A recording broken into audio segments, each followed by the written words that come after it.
우리 청소년부 친구들이 예배 시간은 열심히 잘 듣습니다. 말씀을 잘 경청하고 또 이런 말씀이 있구나 하고 요즘에는 말씀 메시지 노트에 열심히 작성합니다. 근데 헌금 순서가 되면 이게 어디 있었더라?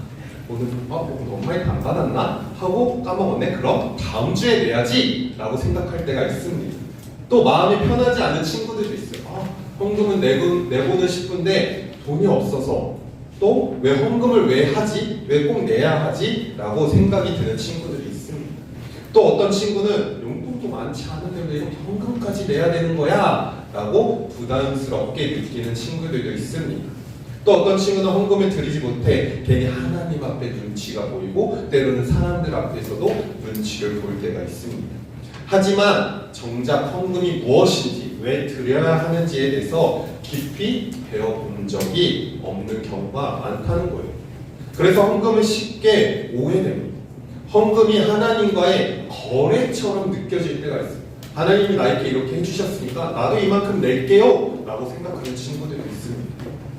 또 어떤 이들은 믿음의 평가는 기준이라고 생각하는 사람이 있습니다. 나의 믿음이 많을 때는 많이 냅니다. 근데 내가 요즘에 힘드니까 나의 믿음이 100원밖에 안 돼. 100원 낼 수도 있는 사람들도 종종 있다고 합니다. 이렇게 헌금하면 복을 받아 아니면 안 하면 하나님이 기뻐하시지 않아 라는 생각이 자연스럽게 우리가 마음속에 생각이 자리 잡을 때가 있습니다. 그러나 이것은 성경이 말하는 헌금의 모습들이 아니라는 것입니다. 오늘 우리는 고린도후서 9장 7절과 8절 말씀을 통해 헌금에 대해서 분명히 살펴보려고 합니다. 이 말씀은 헌금의 태도에 대해서 말해주고 있고 헌금에 대시하는 하나님의 은혜가 어떤 것인지 알려주고 있습니다. 헌금은 억지로 드리는 의무가 아니라 하나님을 신뢰하는 마음의 고백이며 하나님은 그러한 마음 위에 은혜를 더하신다고 말합니다. 오늘 말씀을 통해서 우리 청소년부 친구들이 헌금이 부담이 아니라 복음 안에서 이해되는 예배가 되길 소망합니다. 첫 번째로는 헌금은 억지로 드리는 의무가 아니라고 말합니다. 바울은 고린도후서 9장 7절에서 헌금에 대해 어떤 태도를 가져야 되는지 우리에게 설명해 줍니다. 우리 7절 말씀 색깔 있는 부분만 같이 읽겠습니다. 시작. 각각 그 마음에 전하려 할 것이로 인색함으로나 억지로 하지 말지니. 아멘. 지금 끝에 보면 억지로 하지 말라고 말합니다. 이 말씀은 헌금이 강요되어서는 안 된다는 거예요. 제가 여러분들한테 헌금 시간에 누가 얼마 내고 이 친구 많이 내네 하고 그 친구한테 칭찬을 해줍니까? 아니죠. 그리고 누가 적게 낸다고 해서 너 헌금 더 내야지 라고 얘기하지 않습니다. 이처럼 성경에서도 헌금을 억지로 내서는 안 된다고 말합니다. 헌금은 누가 시켜서 분위기에 떠밀려서 혹은 눈치를 보며 내는 것이 아니라고 말합니다. 만약 헌금이 억지로 해야 하는 의무라면 헌금은 곧 율법주의자처럼 살아갈 수밖에 없는 것입니다. 해야만 하는 종교 행위, 안 하면 문제가 되는 행위가 되는 것입니다. 그러나 바울은 헌금을 그렇게 가르치지 않고 있습니다. 그는 헌금이 각 사람의 마음에 결정해서 나와야 된다. 여러분들 마음에서 우러나야 되고 내가 하나님 앞에 얼마나 드려야 될지 각자 정해진 의무에 따라 내야 된다고 말합니다. 여기서 중요한 것은 액수가 아니라는 거예요. 마음의 정함대로 드리는가 하는 점입니다. 그럼 이런 얘기를 할 수 있어요. 강도사님 100원밖에 없는데 100원 내도 되나요? 내도 되는데 그 100원을 내는 마음이 중요하다는 거예요.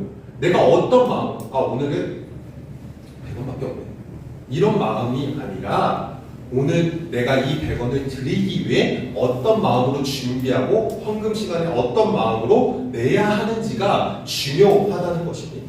하나님은 우리의 형편을 아십니다. 청소년에게 용돈은 많지 않다는 것도 알고 계십니다. 각자의 상황에 따라 다른 것도 이미 하나님께서는 알고 계십니다. 그래서 하나님은 동일한 기준을 강요하지 않습니다. 예를 들어서 여러분들에게 우리 헌금은 매주 10,000원씩 내야 됩니다 라고 생각을 해봅시다. 10,000원이면 마라탕이 하나 저 김밥이 요즘에 4줄 정도 되는 걸로 알고 있어요. 싼 걸로.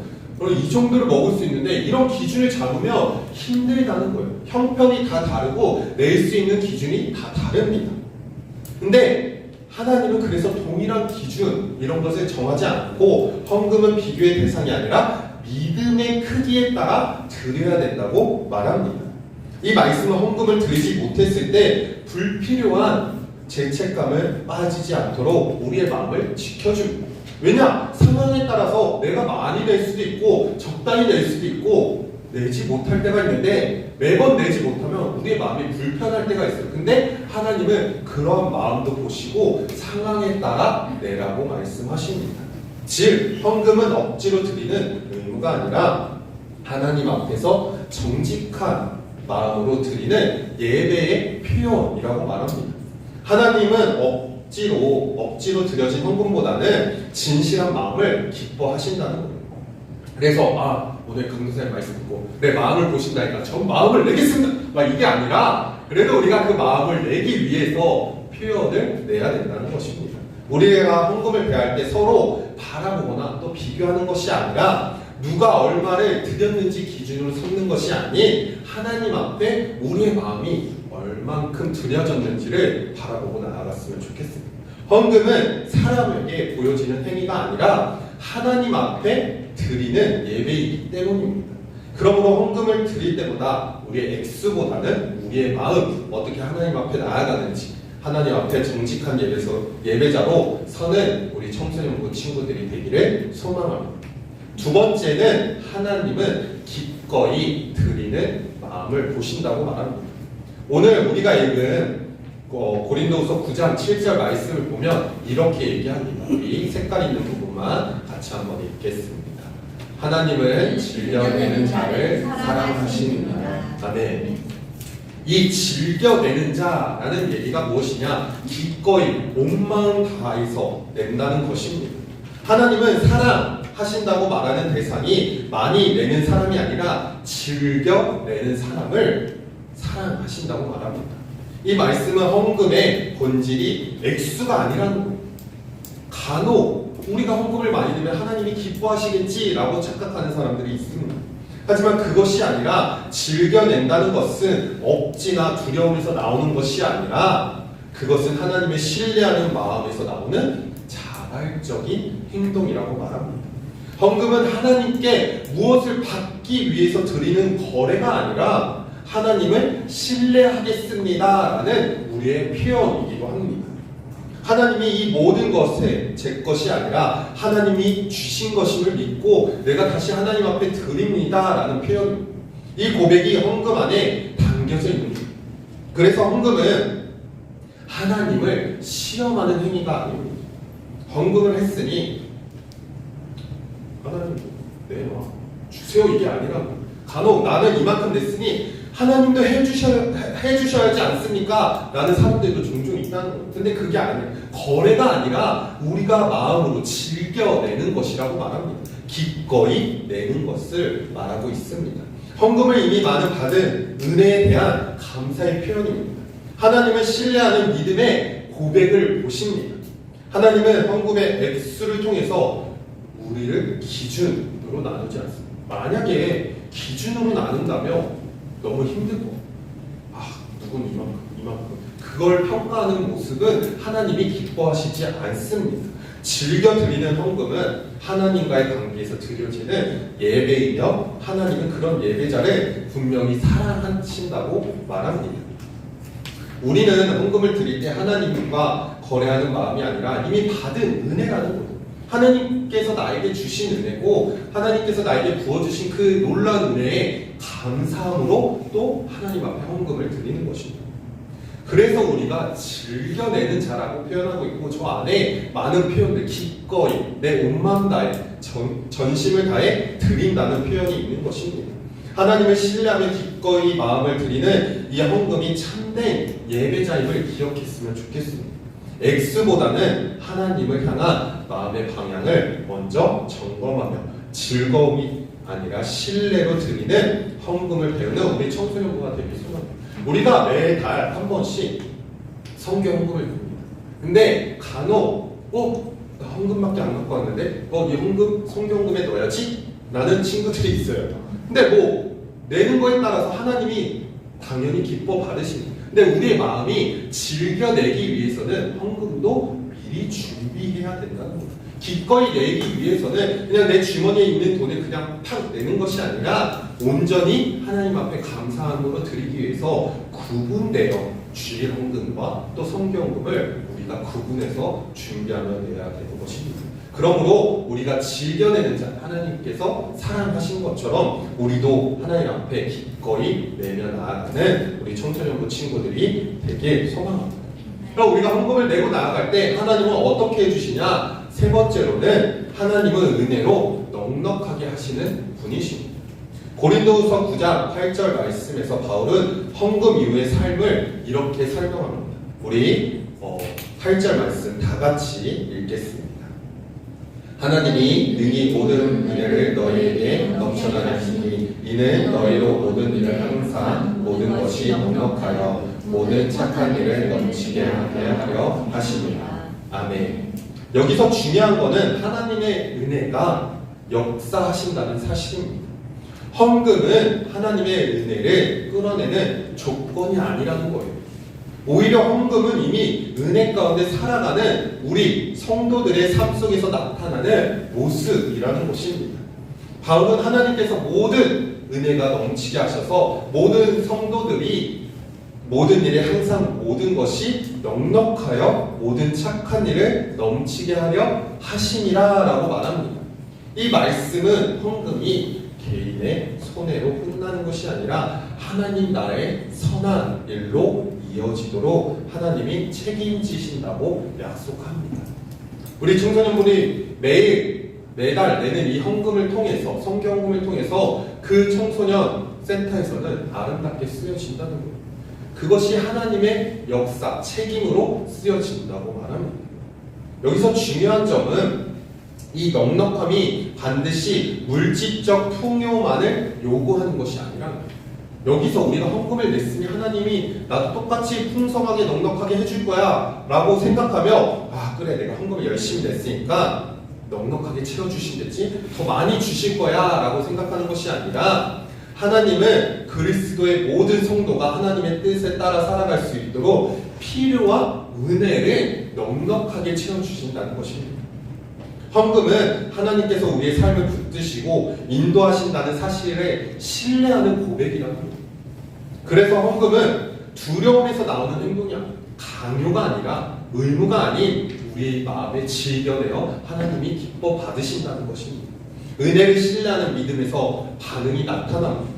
하나님을 즐겨 드리는 자를 외면하지 않으시고 그 삶을 은혜로 붙들어 주십니다. 우리는 헌금을 통해 무엇을 더 얻으려 하기보다는 하나님께서 은혜로 우리의 삶을 붙들고 계신다는 사실을 믿으며 고백해야 된다는 거예요. 부족함을 두려워하기보다는 하나님께서 필요하신 은혜를 넉넉히 채워주시는 분이심을 깨닫기 소망합니다. 헌금을 통해 하나님을 신뢰하심을 배우고 모든 착한 일을 위해 기쁨으로 쓰임받는 삶을 살아가는 우리 여러분들이 되길 바랍니다. 우리가 내는 이 헌금 어떻게 쓰여질까요? 여러분들한테 쓰여집니다.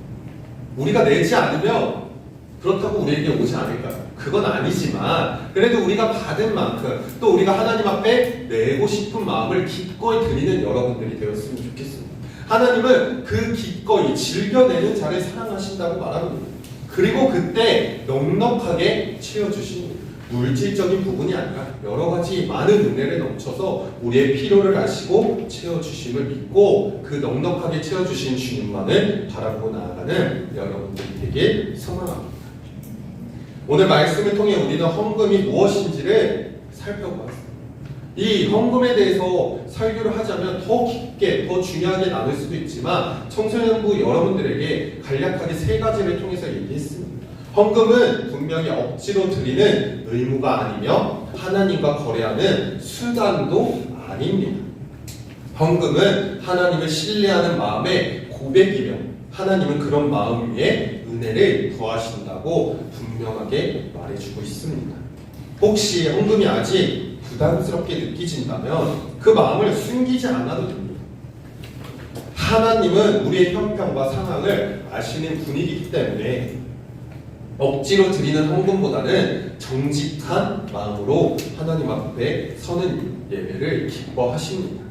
오늘 우리가 성경헌금 작정과 성경헌금 주간을 맞이해서 우리가 나아갈 때 이 시간이 더 많이 드리기야 한다는 부담감의 시간이 아니라 하나님께서 복을 위해 우리에게 어떻게 사용하시는지 또 기뻐하시는지를 마음에 새기는 시간이 되길 소망합니다.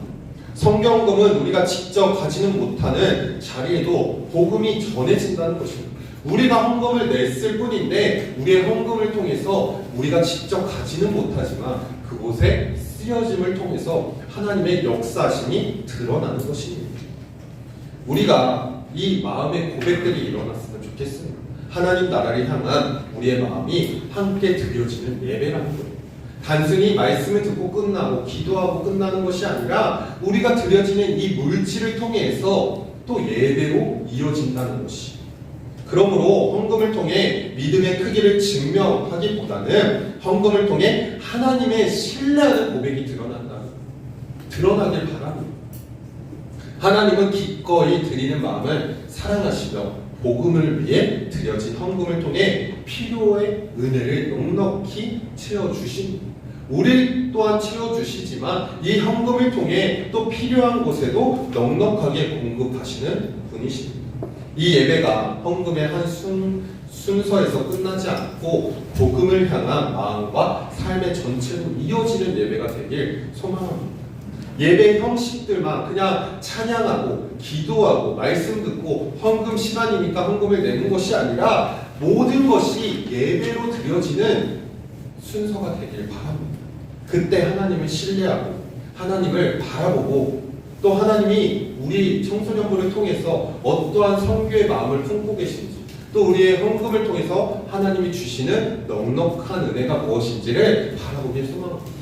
단순히 내 주머니에서 나오는 돈으로 드리는 것이 아니라 내가 다음 주에 그래도 이 말씀을 들었으니까 한 주라도 실천을 해본다면 헌금을 내기 전날에 그 헌금을 내려놓고 기도하며 헌금을 낼 수 있는 청소년부가 되기 소망합니다. 이 헌금이 단순히 물질적으로 끝나는 것이 아니라 주님 내가 이 헌금을 내기 위해서 기도합니다. 감사헌금 또 장학헌금, 성경헌금, 또 11조 등등 여러 가지 헌금들이 있습니다. 이 헌금을 통해서 내가 낼 때 하나님 내 마음이 지금 드릴 수 있는 것은 이것밖에 되지는 않지만 주님 나의 마음을 받아주시옵시고 나의 예배가 되어 주시옵소서 하는 마음으로 나아갔으면 좋겠습니다. 이걸 한 주만으로 끝나는 것이 아니라 2026년 끝까지 최선을 다해 나아갈 때 하나님을 신뢰하고 하나님 나라를 바라보는 시선을 가지고 살아가는 우리 청소년부 친구들이 되기를 간절히 소망합니다.